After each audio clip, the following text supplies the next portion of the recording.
Okay. Let's see. Oh.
Cool. People can hear you. Cool. Well, welcome everyone to the Floating Cinema in conjunction with Link Up TV. We are doing exclusive Q&A with our brilliant industry panel for UFest London. Can we give a big round of applause, please? So we have some very, very, very important broadcasters in the building. We have the one and only DJ Limelight from BBC Asian Network. Another round of applause, please. We have the general manager from Channel, aka Jade Amber. Is it Raw? Bradshaw. I'll say it again. The lovely general manager from Channel, aka Jade Amber Bradshaw. Can we give a round of applause? So we have radio and TV on the boat, which is great. So first one, I'm going to start with DJ Limelight. How did you get into radio and broadcasting? I think it was just like, I started off doing pirate radio. No one used to listen to me. It was a dead show, like just doing some dead radio station in Hackney somewhere, and like on top of a block of flats, pirate radio. And then like within 6 months of doing that, I was like, man, this is not going nowhere. So then what I started doing was like, I was listening to like the American mixtapes, like DJ Big Mike, K-Slay, all the mixtapes. And I was looking at the UK scene, I was thinking, no one's really doing that here at that moment of time. So I just started doing mixtapes. Just started selling them on the streets and stuff. And like, say like a year into that now, I had every artist ringing me up wanting to jump on the mixtape. Like, I don't know, a lot of you older will know, like, man, you will see how these street teams selling CDs on Oxford Street. Like, they were selling my CDs on Oxford Street. Had like street things like that, Wembley Market, like market schools as well. And I think like at the Asian Network, Mark Stribble, who runs the Asian Network, he's very like forward thinking. So like he called me and he was like, you know, we want to do something with like MCs and stuff, and just kind of, because we know that Asian kids are listening to like technically urban music. So that was it really.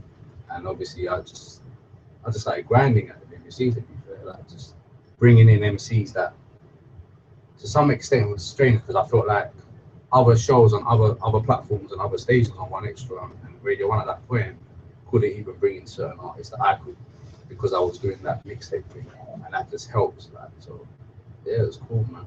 So you basically created your own brand. You done it yourself, and then the major broadcaster, BBC Asian Network, basically hollered at you and said, "Look, you're doing too well by yourself. We need to tap into this." And kind of jump to some extent, yeah. There was already a show on there that was like aimed at MCs, but it wasn't really relevant. Okay. Because like it was funny, because Westwood was next door to us. Yeah. Oh wow. And when I went in there as a guest, and Westwood didn't acknowledge them, man, that were doing the show, innit? But when I was doing that show, Westwood started dissing me on Radio 1. What? Yeah, he was sending for me on Radio 1. That's when I realized that, wow, what I'm doing is actually good, because it's making the right people pay attention. Yeah. You know what I mean? Like, he's the godfather of this radio. So for him to pay attention to me at such an early stage of my career, it gave me the confidence. Like, first, it knocked my confidence, but when I thought about it properly, I thought, wow, like, oh, that's levels. Like, Yeah. that's not some next DJ on pirate radio sending for me. That's like, well, there's bringing in Lil Wayne and dissing me on the same show. Get it? So it's good, man. You know what they say And then about obviously when he got kicked off radio, like, I think about my show, innit? Okay. You know, well done, bro. You know what I mean? Funny thing. Yeah, like a mention is a mention at the end of the day. Yeah. Like, I mean, he's opening it up for you as well, which is great. And I think that's what gave me the confidence. And obviously, we won like a Sony award, Sony radio award, within 12 months. And at that time, like grime music especially was like, there was a lot of negativity around it, with like knife crime, like knife violence and stuff. What we did was, obviously I did the show with Candyman, who's like my right hand man, and like literally like we just banned off. Like, and we talk about cultural stuff as well, like things that happen in our household, being Asian, alongside being from, this is like technically like from the roads, like, and being Asian, having that culture. Yeah. So people warm towards us in that way as well. Yeah, it's pretty cool, man. That's a great opener into the broadcast industry. So we're going to move over to Jade. Now, a lot of us know Channel AKA and its journey, and it's going from Channel U to then Channel AKA. how did you tap into it and become general manager? When I was at university, I was an intern at PR company, and we did at the PR company, we did like TV plugin, online plugin, and social media management. And so I think at the time, AK had just been bought from Darren by All Around the World, which is a record label part owned by Universal. And they just wanted someone to help them kind of tap into their audience again. I think most people will agree that in the transition from U to AKA, it kind of lost its way a bit, and people would just diss it and like weren't watching it. And so they just wanted somebody to help engage the audience again. And obviously social media is key. And so they came to us and were like, basically, how can you help us? So I just wrote them like a proposal. I was at uni at the time, so I was just like, this is a sick opportunity, like let me just make this sick. And then I just ran all their social media for like six to 9 months, and then finished uni, and they offered me a job like running the channel, which obviously I didn't turn down. And then and then I was working kind of both jobs. I was at the PR company still, and then running the channel as well. And then in the end they were just like, look, we don't want to share you, like just come work festival time. Wow. And that was like back end of last year. So yeah. That's brilliant. Congratulations as well. I mean, that's a great journey from education into like a really powerful job. Like you're running one of the most powerful platforms on UK urban TV. So that's brilliant. What has been the journey of Channel AK? I mean, obviously, you know, we know it used to be Channel U, but like what have been the main changes that you kind of implemented? So when we were doing, I think we started doing I started doing the social media at the PR company for AKA in like July 2013. And we started like engaging loads of artists, making the brand and the channel like cool again, if you like.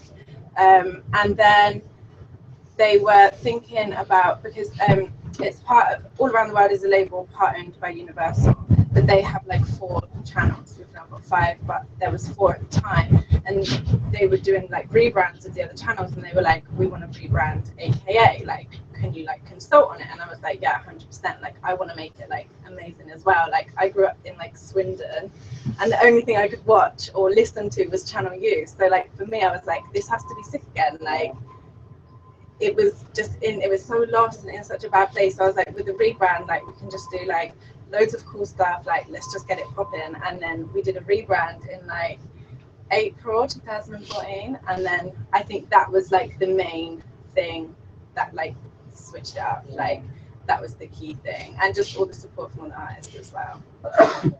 Bless you. So a question for both of you. 2015 has been an incredible year for grime, for just UK artists in general. What do you think is the main thing that's kind of pushing and driving talent and getting the attention of TV and radio as well? Me personally, I think it's just like the raw buzz, man. Like, I think platforms like Link Up, I'm not just saying that because she's there, but I really think like, see Link Up, Graham Daily, SB, but I think this year more so Link Up has been so raw, like literally, like even with Section Boys, I caught on to him literally through Link Up, like nothing else. And then I think when you go out as a DJ as well, like what people want to hear, like when you're talking about Gecko off here, and like Gecko, like Asian girls go mad, and I get a lot of Asian bookings. But then like the non-Asian girls go mad for him as well, because like the tunes he's making is just so relative to the younger audience, and like I think just the raw buzz, like, and I think platforms like Link Up, Graham Daily, SB, and like they offer that platform. I would agree. I think it's just all about the online buzz. Like you can just see straight away, like on my timeline, like I follow friends, but then I also follow like on Twitter, like I follow like industry people, blogs, all stuff like that. And straight away you can just see like if there's someone that's got a buzz, like that's the evidence.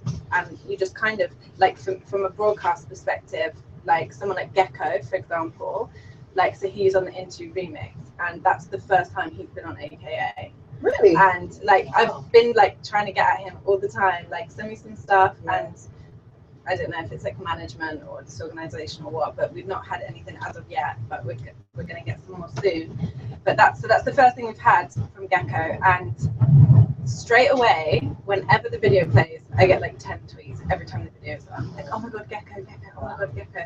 And so it's just like that. Like, as soon as I see anything popping on the internet, like, I just get at the person or the management and say, let's do something, let's get it on the channel. Yeah, that's really interesting, because you would think that online may be the negative to radio and TV, because, you know, it's creating its own thing, so people don't really have to listen to the radio or have to watch TV because it's on demand. So have you noticed you know, the BBC Asian network, anything that's been done to try and tap into it as well, or anything that Channel AKA is specifically trying to, like, you know, is it a negative thing having so many platforms out there to compete with? I think the way I look at it is like a filter process.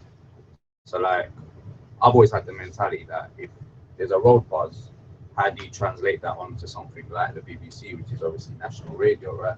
So like, again, I'm not taking anything away from Link Up, but like, you might get something on there that's a bit whack, but you've got to pay your bills. So, you know, local hood guys come up to receive and say, yo, come to the block and record my video. But she has to do it. He's gonna do it, right? And obviously, as a DJ, you gotta know what's levels, like what's good and what ain't good to that extent musically. So I think like it's a balance of the two. I just think that the online, what the online offers you is like the chance to sit there on a Sunday night with Match of the Day 2 on the TV, your laptop there, and you can just watch and scout technically like talent and just kind of know what's going on in the world without actually having to go necessarily outside to see that. So it gives you another option. I think in terms of like how online affects us as AKA, obviously years ago you would watch Channel U and wait for your favorite video to come on, and you can just go and link up or Fine Daily or whatever.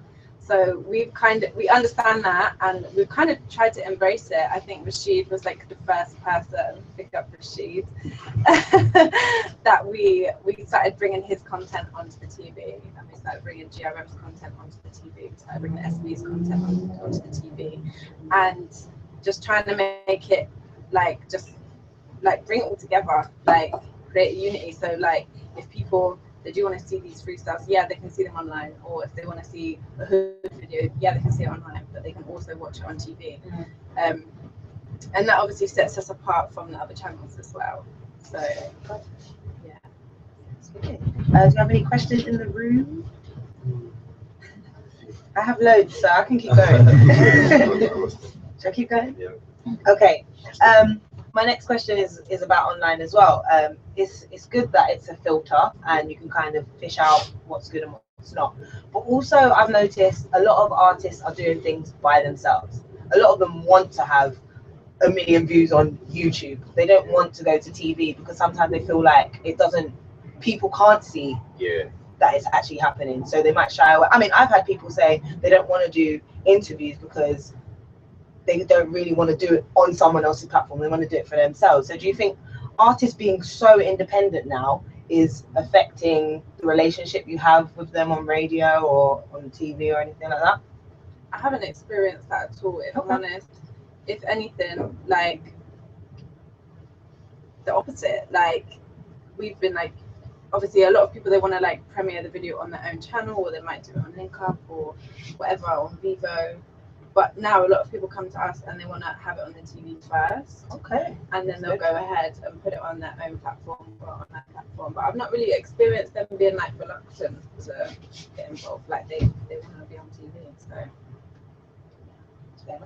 yeah, pretty much the same thing. Like I feel like a lot of independent artists are starting to learn the business side. So obviously getting radio play, getting PRS, that's a way in, and obviously it's an income in it. So it's like, it's good to have that backing from a radio DJ, and obviously if you get in a playlist, it's even better, you know what I mean? So yeah, like to be honest as well, I think it depends on the presenter and the DJ. Right. I think the relationship that you hold with the artist helps. I think if you're just some guy that's just appeared on radio one day, artists ain't really gonna warm towards him in the same way naturally, because it's just not organic. I think what I've learned from 2015, especially in the UK, I feel like I've been telling all my friends the year of the real. Like, I feel like there's a lot of real things happening. Like, section boys don't need to wear chains. Obviously, they cost a couple of chains now, but they didn't have to come out that way. They came out the way that kids can relate to. Like, that's like they're like us. So, and I think that's what's become more apparent. And I think personalities are a bit more real about it as well. And I think that helps. Oh, question. Yeah, of course you can. Question for Jade, yeah? As a female in charge of the best urban TV channel, I feel, in my opinion, what are some of the obstacles you've come across interacting with, say, male rappers and MCs? And yeah, because I know I get stressed working with MCs constantly. So as a female with so much power, what are some of the consequences of in situations you come up to? People like try and go above me. Like, if I tell them no, they'll like email playlist@channelak.com. I think it just comes back to you. Or they'll like hit up Simon, who is the COO of all of our channels, and he'll forward it to me and say, Jade, can you get back to these people? And so I send them an email again, like, it's me again, I'm still not playing it.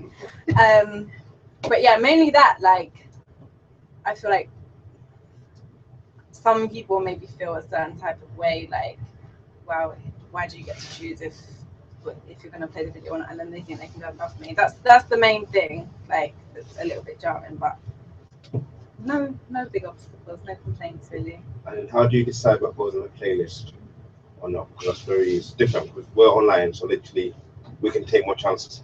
Yeah, because if it doesn't bang, we can even delete that. Which is so. It never happened. No. Yeah. Like, we can take, you get, like, we can just get upload at a certain time.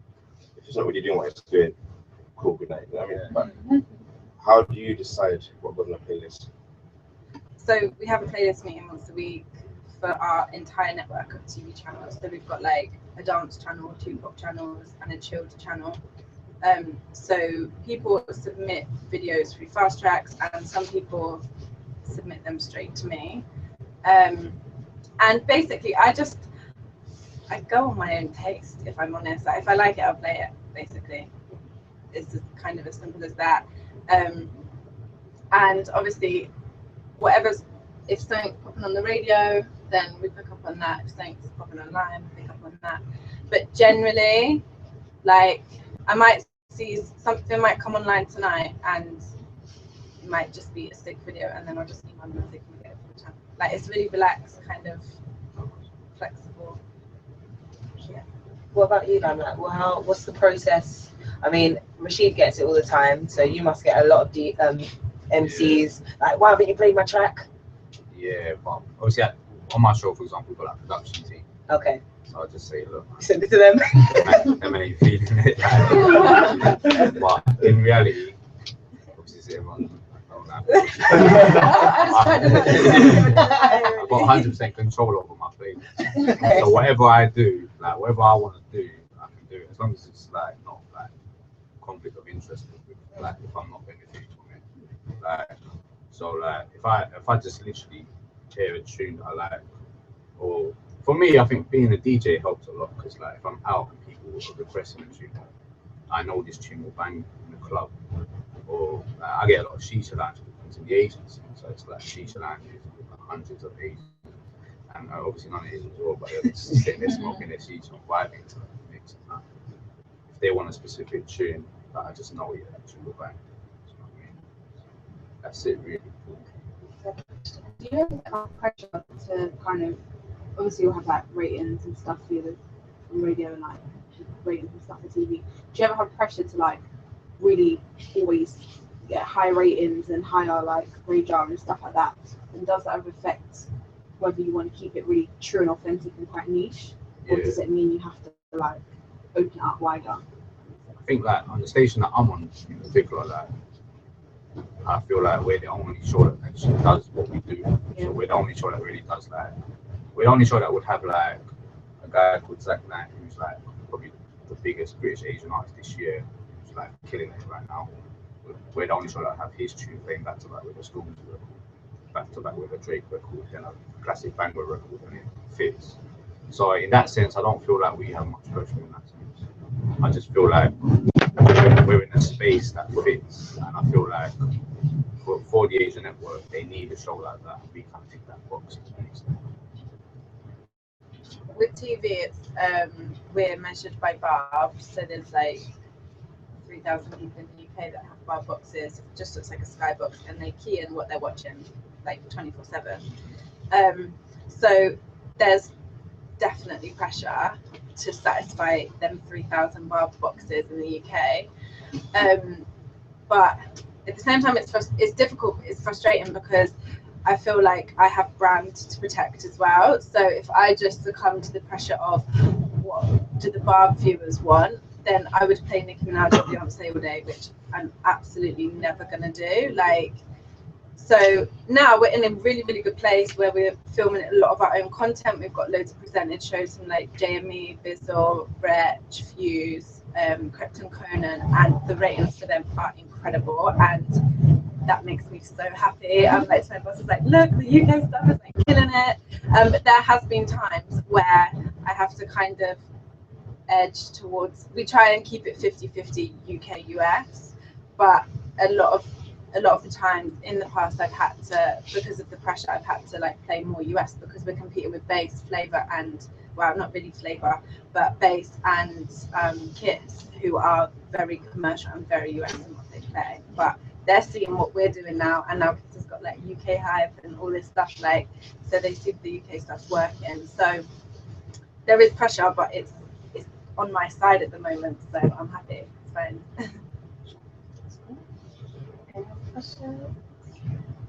I have a question. I'm just thinking at first how to frame it. So you were saying earlier, say Gecko, you've seen stuff and then you've contacted him and like want to get his stuff shown and it's not got sent through. Do you think the pressure from larger companies, say BBC, Channel can be negative on the artist? Can they not be ready for it, or is it always about delivering the hype for them and then it gets them on their way? I think I don't know, maybe I'm biased, but I don't see how it can be a negative for them. It's exposure. It widens their fan base, and in a lot of cases it'll expose them to people that, you know, maybe don't go on GRM or Link Up and are just flicking through the music channels and they see them. So I don't really feel like it can be negative for them, as long as they've got like a good manager that knows how to coordinate everything and get the video and the tracks to the right DJs and the right TV stations. Then it's not really pressure on artists, and if they are under pressure, then get a manager. Like, Yeah, I agree, man. Exactly the same thing. Like, I think with my show, like, we just played it, like, started playing these tunes.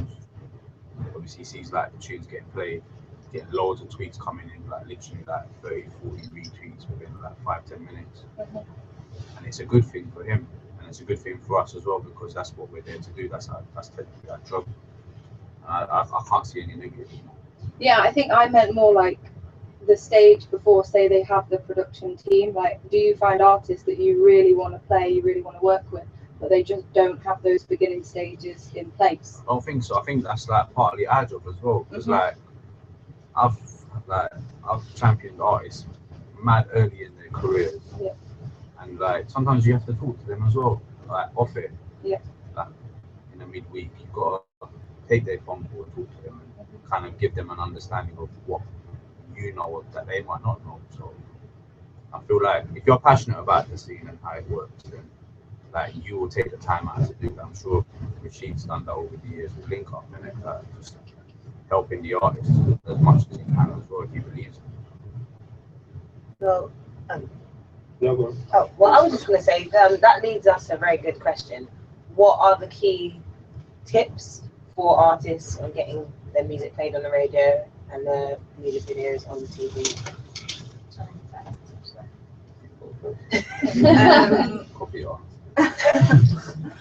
So for getting it on the TV, unless if you've got like a crazy buzz, like say for example Stormzy, if I get a Stormzy video in my inbox, I'm just gonna play it straight away because I know it's popping. I know the buzz is there. If you're not as obvious as Stormzy, and you know you might be buzzing in a certain area or in your hometown, then when you make your music submission, your video submission, send some evidence. Like say like, oh, I've had this play on this radio station. I'm playlisted here. I've got this support from this website. I've got this interview here. Like we just need to see some evidence of what's going on in your. I mean, most people don't follow a typical campaign as such nowadays, but just let us know what your buzz is, and if it's popping, then we'll play it. But that's the main thing. And like, I get emails all the time, like, "Yo, bro," and I'm like, like really. Obviously, we're like Channel AKA, but that's not really how you approach someone. Like, so it's just keep it professional, really, and you know, just make sure you just have everything together and just make it super clear. Like, yeah. See, it's weird because I'm gonna disagree with you because like my brother hollers at me, yo, bro, oh, yo, bro, back. We're at it, innit? Like I'm from where you're from, and I want you to see that. Raw, Lamlight does music full time, been doing it for like 10 years now, and he's just like me, like, and I think that's important for me. Like for me, it's a bit off topic from the question, but I just feel like artists need to find themselves. Skepta took him years to find himself. Look at him now, like selling out shows in US, doing grime with a UK accent, British flag behind him in a tracksuit. Like that's real to him. Do you know what I mean? Like I wake up every day, I know I'm being real to myself, nothing to prove. So I think like trying to send an email like hey or good afternoon, kind regards, I don't care about that. That don't bother me. You think Section Boys sent an email to any establishment like kind regards? No. They're making bangers, kids are liking them, they're getting hits, they're getting bookings. That's more important for me. So I think just create your buzz, be yourself. If you're good, I think like people are gonna appreciate you somewhere.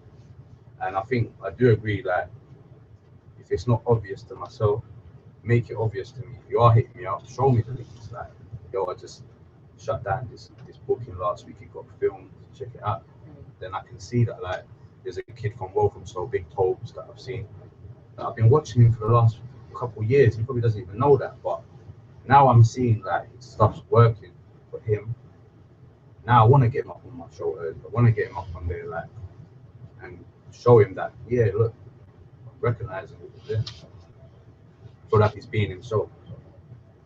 That's really cool. Well, I think that kind of wraps up how to get into the broadcasting industry and how to also be an artist with your guidance as well. So thank you so much once again to DJ Limelight and also Jade Amber Bradshaw from BBC Asian Network and Channel OK. Can we get another round of applause? Thank you everyone for watching. Make sure you hashtag Floating Cinema, hashtag UFest LDN, and also at Link Up TV. Follow us, share, and thank you for watching. And we've got more coming up, so don't go anywhere. After the break.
Hello, welcome back to the Floating Cinema in connection with Link Up TV for UFest London. Can we give a big round of applause for our industry panel? So we have, of course, represented for Link Up TV, the one and only, he only has one name, he told me, it's Rashid. And we have a very, very important lady in the industry, professional, Jacqueline AOA from Atlantic Records. I'm giving her a big round. So these guys are very important for the music scene right now, working in the marketing department and also curating most of the videos that you see online at the moment. So it's really important and really great that we've got them both here. So we're going to kick straight off. First start with Link Up TV. How, we're called Link Up TV now. Rashid, how did Link Up TV start? Link Up TV started, believe it or not, I just opened up a YouTube channel, like you normally do, and then started uploading content. I think actually the first bit of content we actually uploaded was a Bigger Fish event. Oh, wow. It was in Camden. Danae was performing, Tiny Temper, just when Danae was headlining. Roundhouse? Roundhouse, yeah. Wow. And then Tiny was just there, obviously, just trying to think, obviously, life happens in it. But so that was the first event we done, and then from there I was just uploading videos as I went along. There was no structure, it was literally going around anything I could film with HP, just whatever, you know. And then I think only when I linked up with you properly, we started doing some sort of structure, like interviewing people properly and whatnot. And from there we've just been getting more talent involved, just filming artists, freestyles, music videos, and just trying to document the scene as a whole. I think that's the role that we play now. We don't just entertain people, we document the scene. So if you look 10 years from now, what happened in 2015, we'll be documenting on Link Up TV. That's how Link Up TV is. Wicked. Thank you very much. Okay, Jacqueline, you are junior product manager. Oh, wow. See, it's epic. At Atlantic Records. How did you get into that role, but also just the music scene in general? Because you played quite an important role for a good couple of years. Yes, I started writing. First of all, I used to write with a magazine called Live Magazine, and they brought so many people through their doors, type of thing. So that was my first real experience in the music industry, and that was everything from interviewing artists, reviewing gigs, writing content. Like, you know, we would all be ambassadors of the brand as well, so we do a lot of kind of promotion and that type of stuff. So that was great, and then I kind of moved more into the business side of things. So did a lot of kind of PR and work with brands and music. Continued that, worked at a big media company doing kind of marketing across music, working with labels, doing kind of singles and albums marketing, and then more recently moved into product management, which is essentially marketing at Atlantic Records. So similar type of thing, working with artists to kind of, you know, profile and market singles and albums and build brands and that type of stuff. So yeah, it's been a good journey. It's kind of been, you know, I think I've managed to kind of do quite a few different roles, which has been great to learn from all these different places. And currently I also produce the show on Radar Radio. So that again was just a kind of, you know, loving the music, essentially, just kind of getting stuck in and getting involved. So yeah, that's kind of been my journey. Okay. So yes. So what have been the main channels and directions that you've used in creating brands and promoting music in the UK? Start with Rashid. Channels as in? What are the main kind of things that you've done and what has been consistent in getting good music, good content, and just representing the scene? I think first important thing that I have to do is big up my brother Joey over there. I linked up with him, got him on a team. He's more, because like our company is quite different because we're very underground, but at the same time, I can't be on every level. Yeah, so Joey's role is more, he's more underground than me right now. He's on the ground, literally scouting the rawest talent that you can possibly think of. You know, because he's from South, obviously, you know, South is. South just gets all the, that's where most of the talent comes from, you get it? So he's been a big part in what we do. So he brings the talent through, we discuss it, put them on Link Up. You know, that's been quite effective. And then another thing that we do, like event-wise or film and coverage-wise, we just literally, what people don't know, a lot of the events that we cover, we're not even invited to. We literally just kind of like turn up and just work it, you know? So a lot of it had to do with us just using that initiative. You know, if someone's going to be there, can we get in? Cool. Get in there, do what we do, and from that, obviously I remember the first thing that I like documented was the proper main thing was Wiley had a video shoot with Chip and what's her name? Like, you know when Wiley was doing the pop stuff? Yeah. Misty? Yes, Yeah. So I Misty, remember I got invited there by a friend I won't mention, and I wasn't meant to be there. And then obviously another friend, we're friends now, she sent an email. She saw me upset. She's like, "Oh, you're not supposed to be here." Kind of like in a way keep me upset, but obviously I didn't listen, so I managed to swindle it. And when I done the final product, with so impressed with it, she kind of like hit me up and said, "I'm sorry, why not? We won't get." So from there, it's just been literally using my initiative to just place myself and place work and just create good content. That's great.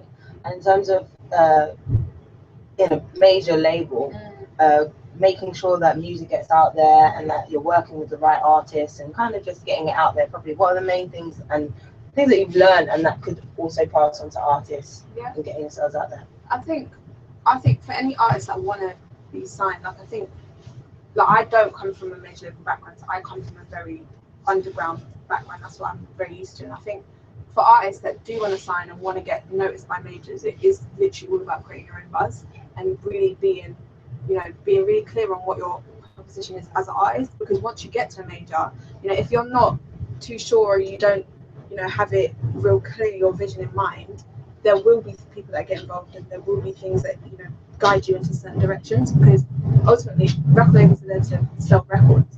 So that is something you always have to take into account as an artist. So I mean it's different for every artist. I work across a lot of the urban roster, and obviously channels like Link Up and GRM and SBTV to Channel AKA to even to an extent like Kiss and Full Music and that type of stuff. All of those channels are really important, and our promo teams have those networks across all of those different places. So we will always be in contact and use those channels, depending on what artist it is, basically.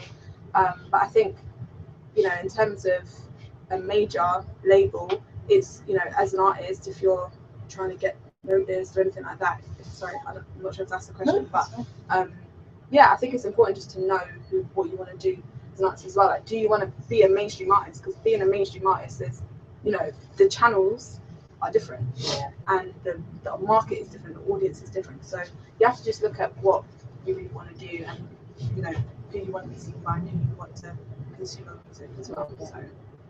So. But in both of your careers, who have been the artists that have really stood the test of time for you? Like, who's really just had the right formula, or even if it's a new artist, who just has been able to work the system in the right way? I would say Lee for Visual, because I've been a fan of him before I even thought of doing it. So he's not stopping. It's like he's never gonna stop. I don't think. Like it's gonna be like flow like that. Lee for Visual's, because someone, I forgot who I spoke to, but they said he's his own air now. Like he analyzes himself a lot. Okay. You get it? So he's one artist that I'd definitely say. Obviously then you got Krypton Conan, but they ain't been around for as long as Lee, so it's kind of hard to say. Yeah. But they're going the right direction. Stormzy's doing the right things right now, and he's been around for a while. Yeah. Like literally, I remember the first time I actually came across him, there was an open. What's that event? I think Nathan used to do. What's that? Unsigned Stars. Unsigned Stars. Like, that's when I first saw him, because obviously we had him on Link Up TV, but when I saw the way the girls were screaming for him, I thought, right, let's sign him. I'm not from South, so I'm kind of oblivious to a lot of these things. Yeah. When I started out for right, Stormzy doing alright, and then from there we've seen him grow, and I think it's very important. The reason Stormzy and Krypton Conan will probably last for years, because we've seen the journey. We've grown with them, we've supported them, so they're like our friends, brothers, kids. You know what I mean? So we look after them. So I think Stormzy and Krypton Conan, boy better know, obviously. But I think their journey has been a bit interesting, especially Skepta, because he survived the time in a way where everyone was doing pop music, and he done it. But I think he wears that quick enough and started doing his own thing, and then it worked out, because obviously Tinchy's been doing the pop thing, but he didn't manage to come back in his original place. If that makes sense. Yeah. Without disrespecting it. So I think Stormzy, Krypton Conan, Lee for Visual, Williamson, and Skepta, and boy better know. Yeah, I echo that point. I also think like Jeremy is just starting amazing. Like he's always staying very true to what he started with, and I think he's really stood the test of time, because now, you know, with Integrity, charting at number 12 and stuff like that, he's just built such a cult following. So it's like, regardless of anything mainstream, he's just like, I care about the people that buy my t-shirts, I care about the people that, you know, mess with my music, as opposed to trying to do anything else outside of what is really him. So I think that's cool. And I think, to your point, actually, Diff will be, I think he probably doesn't get enough props, because he's just, he's very intelligent, like, and the way he's maneuvered all of these years, I just think, you know, with him, what I think as well, he's a comedian. So once you're a comedian, you're able to, you can take the mick out of yourself a little bit, and you can do tunes that, you know, are more sing-along songs, but people still, it's like, oh, that's a beautiful beat. So it feels like it's still very true to him. And then he'll make a banger, or he'll make, you know, tunes that are a bit more serious. So I think he's really good at having a wide spectrum and tunes that work across loads of different markets, not just urban music. So I think he's very, very good at that. Yeah. He's really rapper. Like, I don't think anyone can name me a sick leaf of his 8-bar lyric. He's not very. Yeah, he's more of a songs person. Yeah. He's not really. You got Gets was very lyrical, but then putting together a hit, Leaf has more hits. Yeah. But I also like to say even Tiny Temper's done a lot, because he kind of, obviously he's mainstream, so obviously different level, but I feel like him and his team, they've learned and then owned the system. So being around them and the way they maneuver, I think they've mastered the whole thing. So I think gotta give props to Tiny Temper's team as well. Do you have any questions in the room? Because I have more questions. Okay, so my next question was, actually it just jumped out of my head, so I'm just going to throw anything. In terms of the longevity of music and the UK music style, do you think, okay, another question. Do you think themes and trends and like the typecast for genres are what is kind of affecting the scene? So, you know, Grime's in right now, but originally Garage was in. Not originally, that there was a time where Funky House was in. Like, do you think artists are making the right decisions by capitalizing on a genre, or do you think it's being true to yourself no matter what? I mean, like, yeah, let's take someone like, I think Dono done a good job of jumping ship and just surviving, because he started on like bounce Garage, yeah. And when the funky thing came in, he owned that. Yeah. But obviously when it went downhill, and what's the not gracious kid, what's that guy? His cousin. That one. Oh, yeah, Jungle that guy. Guy. Jungle Guy, yeah, them like that. Yeah, like, so when that ship went down, they just jumped off it quick. Jumped on the floor in box, you know, I just. But I think there's nothing wrong with doing it. Yeah, because other platforms as well, we need to stay relevant. Yeah. So if we see a new wave coming, yeah, we might double in it quickly. We're not like when Funky House was here, you didn't see no funky guys when they come to you. Right. After we done UK Funky Live, innit? I wasn't around. Oh, you went around. So yeah, I think there's nothing wrong with doing it, but as long as you know, if you can kind of own it, you get like bring the funk. Say a new Funky House comes back in style, bring the Funky House to your kind of world slightly, just so it's not really a thing where if it dies out again, you're gonna die with it. But there's nothing wrong with it. Everyone's all about experiment. Like, you can't do grime forever and ever, and grime's gonna change. You know, soon it's gonna probably be even lighter. Yeah, because everyone's gonna be less stressed. So Eskimo Dance won't be aggressive MCs. They might be happy. You know, so I think but other platform we try and create waves as well as keep up with them. I don't think there's anything wrong with being niche, like, and just having, you know, like the show I produce on Radar is quite niche, and my thing is whenever we do events, I'm always like, I'd rather 50 people that really, really enjoy themselves than 150 that kind of get it and don't really enjoy themselves, type of thing. And I think if you, like, Graham, for example, it's obviously it's going for a wave, and it's, you know, when you pointed out the genetic thing, and I think that's brilliant because it brings new ears, brings new eyes, you know, brings more awareness of it, you know. And if that trend does kind of, you know, move on to something else, I think it's fine for that, you know, genre of music to stay niche with the people that have been doing it for a long time, because I think ultimately, you know, there are some loyal fans there, and there's people that, you know, are buying music or going to gigs or buying vinyl or buying merch or whatever, you know. And I think it's like rock music, you know, not all of it's mainstream, but the rock fans are so loyal that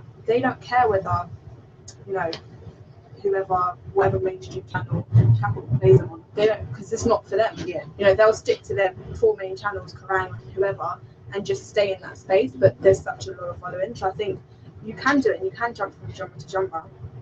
But it goes back to what you want, really. Like, do you want fame? Do you want a following that you can tour, you know, do academy shows for 40 years? You know, there's artists that we, you know, like whether the older generation or, you know, might do hip hop music, but they're so underground, but they're chilling. They're doing, you know, they're selling merch, they're selling albums, but it's not in the mainstream. It's not like charting or doing any of that stuff. And I think it's absolutely fine. I think it's brilliant actually to have, you know, an era of music you can own and not have to compromise and be fine with the fact that it's never going to necessarily be mainstream.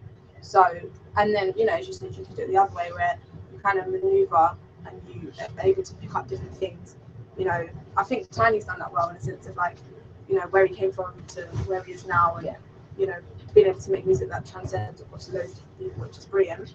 But then when you're playing the trend game, you're always competing with those people, and you have to always keep up. So that's the only risk of it, because you're, you know, as soon as you're out of trend, and especially with the fans that are like more mainstream fans, are very fickle. So like keeping up with that is not easy. So I think it's great to, you know, be niche person.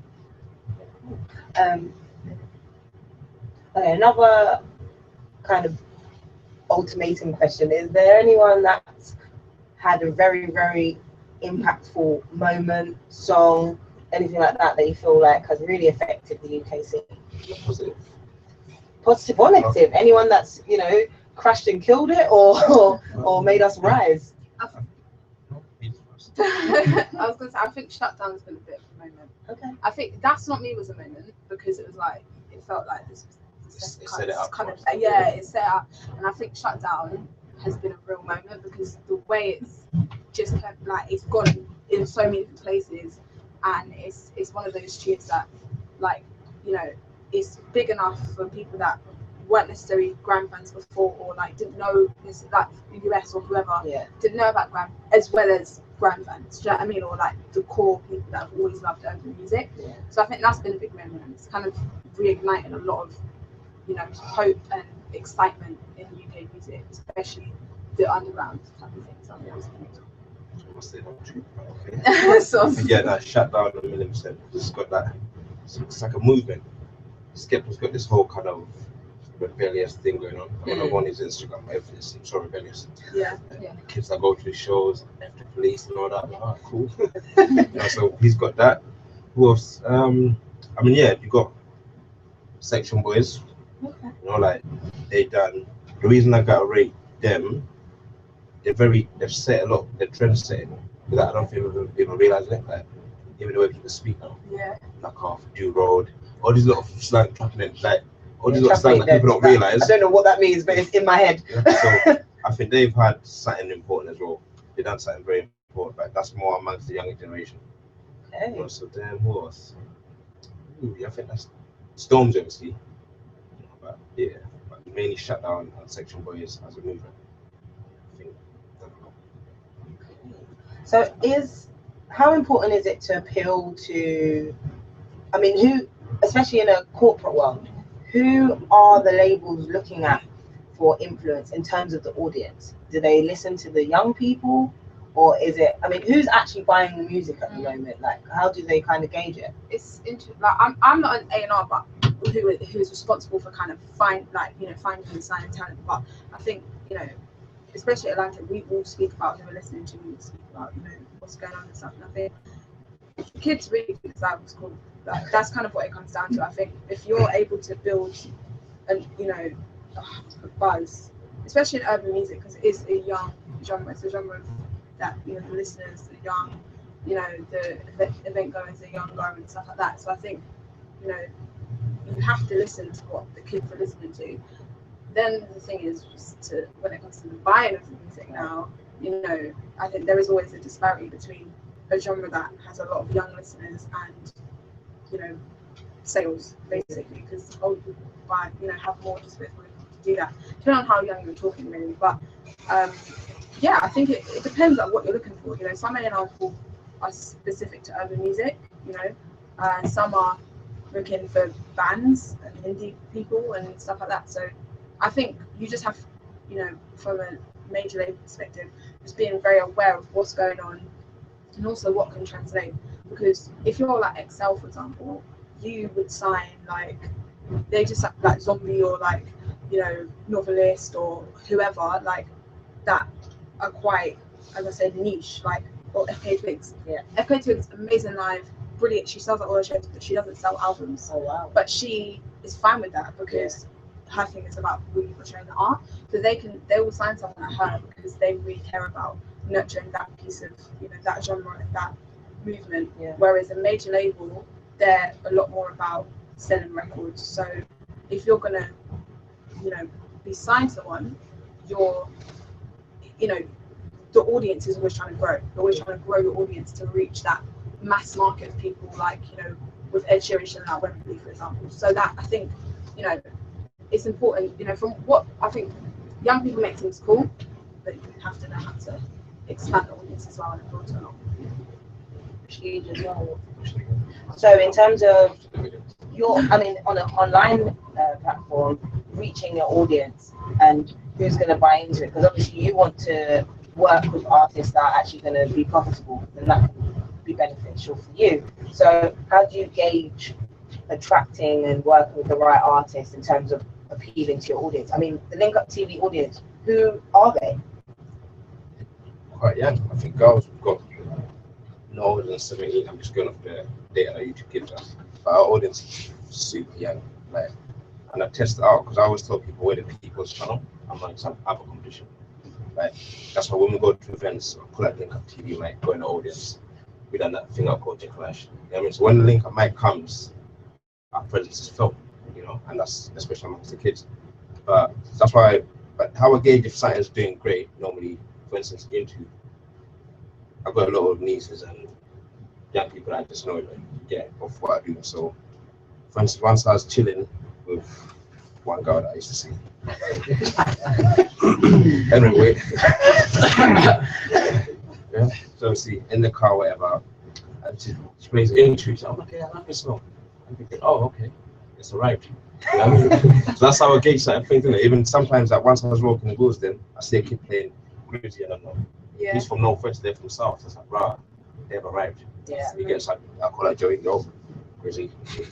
So then we help work with them more. Right. Give the kids like the one. That's how we can help. So you literally have to see. Yeah, because sometimes you see it, obviously a million views means you're hot. Yeah. If you didn't pay for it, you know what I mean? So cool. But then sometimes I'm always out and about. Yeah. That's why I like Gecko, for instance. I knew he was doing good, but because I went to this show and I saw screaming fans, I was like, wow. I thought, you know what, he's special. Yeah. You get it? So we're gonna work more with him as well. Yeah, and try and help him as much as we can on our side. We've done stuff with him before a lot, but that's when he was still in USD. He didn't have his. I think he found himself now. Yeah. And I'm waiting to start. So I'm like, you know what, cool. We're gonna do that extra step. Okay, well, to wrap it up, what advice would you give to any artist that is starting and, you know, in terms of creating their own buzz online and also getting attention in the wider world? What advice would you give? Yeah, I think you have to, you know, I think it starts with music ultimately. Like, you know, whatever genre you're in, if you're speaking about music, I think music has to be number one. It has to be great. Like, that's kind of where it starts. And I think just knowing what, you know, who you are as an artist and what is your USP, like what makes you different.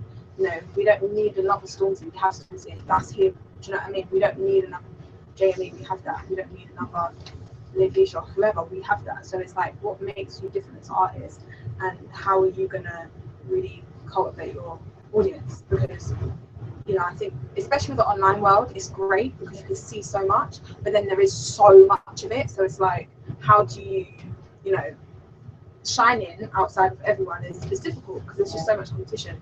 So really building your own fan base and building your own kind of, you know, essentially like a cult-like following. I think that is where you start, because you can go and, you know, some labels will sign people really early, and I'm not really of that. I think like, unless, because arts development nowadays isn't as strong, you know, certain labels and stuff. So I think if you're an artist and you want to have control over what you're doing and you want to, you know, really drive your vision, you know, you have to come to the table with that, and you have to, you know, really kind of create your own circle of people, you know, whether it's, I remember when gigs came out, and like that was like, I was quite young, and I remember like, not only did Peckham mess with him, the whole of South London, and that was the time when Peckham and Brixton, it wasn't, you know, it wasn't too friendly. So like stuff like that, if your whole area is messing with you and loves what you're doing, you always have a fan base. So it's just cultivating people around you and your friends and your friends' friends and your networks to really support what you're doing, and then, you know, continue to expand that. I think what she said, she's a lot of good things. Obviously the main thing is music. You know, just have a good song. And then what else? It's a bit cliche about hard work, obviously. Like anything in life, hard work does pay off. And I think make the most of the opportunities you've got around you whilst you have them. Like if you're in college and there's a studio there, use that. You know, if you know someone that knows someone, just always try and connect with the right people as soon as you can. You know, and then stay true to yourself as well, because you're gonna meet a lot of people in the way that are gonna try and like dirty managers, for instance. You know, someone can say, "I want to manage you," and it just mess up your whole vibe. So as long as you stay true to yourself, have good music, and have patience as well, man, because it's never gonna happen overnight. It takes time. It takes time. Like look at Stormzy, for instance. You know what I mean? He could have quit. You know what I mean? Because I think everyone as a creative, you go through that stage. I think probably 3 times in your life, where you feel like, is this really worth it? Same with me and Link Up, you're doing it, you're like, rah, the views ain't really popping. Let me just get 9 to 5. But once you get to that stage, and I think you jump over and you keep going, then you got 2 more this year. I think like just keep going. Like as long as you feel your music is good, you know, I think you can always just gotta keep pushing. And there's no time limit to it. You could blow in your 40s, you know, you never know. But obviously just be wise with it, and then always get a few people's opinion on your music, because your best friend's going to tell you your music's good. Yeah, your dad's always going to be like, yeah man, my son's a rapper, cool. But I think Charlie Soft told me some time ago when I interviewed him, he said, right, get at least 5 people that you trust. They ain't got to be your friends. Like I could be like, say Jade, for instance. All of us here, always, yeah. But just get 5 friends that you know in an email or something, just people whose opinion you respect, and just send them stuff every now and then. You know, make it a SoundCloud link. People don't really like download it. You gotta make it as easy as you can for them to listen. Just one click, listen, and ask for honesty. You know what I mean? And be thick-skinned as well, because you're gonna get a lot of honest people out there. Honesty for a creative, some kind of like fucks up sometimes. Twitter is just the honest Yeah. place. So as soon as you put your music out, like if it's not good enough, people will let you know. So And yeah, like I said, create your own platforms as well. Don't just fly on Link Up TVs, because there's a million artists that broke through without needing us. You know, so always don't feel like Link Up, JRM, SB are the only way to go to work for everyone else. You know, do a lot of open mics. I think a lot of people don't really appreciate open mics. Open mics are important, because I feel you need to get fans. You can get fans online, I mean, which is cool, but then if no one's coming to a show, Exactly. it's a bit pointless, you know. So get offline fans as well. That's the word I use. So mix up with any people, link up, do collabs where you can. If you're unsigned, make the most of being unsigned. You know, experiment with your music, just throw out as much as you can. Because once you get that situation, well, that's pretty much gonna go. It's gonna get political and kind of not boring, but you know, just different. Thank you so much. Unfortunately, we have to end, No question. but sorry. No, But gotta wrap it up, right? Yeah, but you can, if you want to do a quick. Okay. No, I was just saying, you guys are saying like, well, the artists are pushing. What are you guys pushing for? Like, what's next? What are your ambitions? Oh, me, I just want to be great and super rich, man. You ever get that? No, I don't Really know. finding the meaning. Nah, of course. You ever get that feeling when, like, right, whatever happens, I'm gonna be super rich. Yeah, so Like if that, yes. nah, but it's like obviously Link that is promised come tomorrow, because there's a time when that channel got deleted in 2012. Yeah. Had I not got it back, when it couldn't have really stupid. That's me and you both Exactly are what I mean. great. So, it's like I just want to do greatness. So, but obviously my aim is to keep it music, because I love music. So I do want to get involved. I'd love an A&R position, but not right now. Part time. Yeah, like labels are kind of stressful sometimes, I've been told. Yeah? So it's like I'd rather just get in there on my own terms. You know what I mean? So I want to do that. I want to obviously go back to Africa and just do some greatness there. just talent, just manage good talent artists here and there. Just have an empire, man. My people. You know? That's it. Just be great. That's it. Be remembered for more than being alive. Thank you, Smile. Yeah, I think I always kind of strive to do great work and like, you know, always improve and get better. I think long term, you know, having ownership of things, and I think, you know, between the market and management space is kind of where I am. But just being involved in music because I love it and I enjoy it, and you know, when it starts to feel like the same fun anymore. Yeah, just trying to always keep it fun and always keep it, you know, be involved in something I enjoy and something that I can make a difference and really kind of, you know, it's always hard work, but just do things that are great and, you know, always push myself. So, yeah. Big shout out to Jackie because I've seen her not grow back here from the first time. Like, she's one of the people that I've seen progress. So I'm very excited to see where she goes the next 10 years. Remember that day you were there? Yeah. Yeah, we saw you first there. There's Miguel. Yeah. Did the interview. But I remember I met you. Do you remember that? No, I met you before then. Yeah. So that was like our main like work link up. So That's see, where I did that. that's good. So how about Peter? Oh, thanks. Definitely. Well, thank you once again to Rashid and Jacqueline AOA, our amazing industry panelists. Can we give them a big round of applause? Thank you, Mel, for having me. And thank you for watching Floating Cinema with Link Up TV, hashtag UFest London. And that is a wrap. Thank you very much.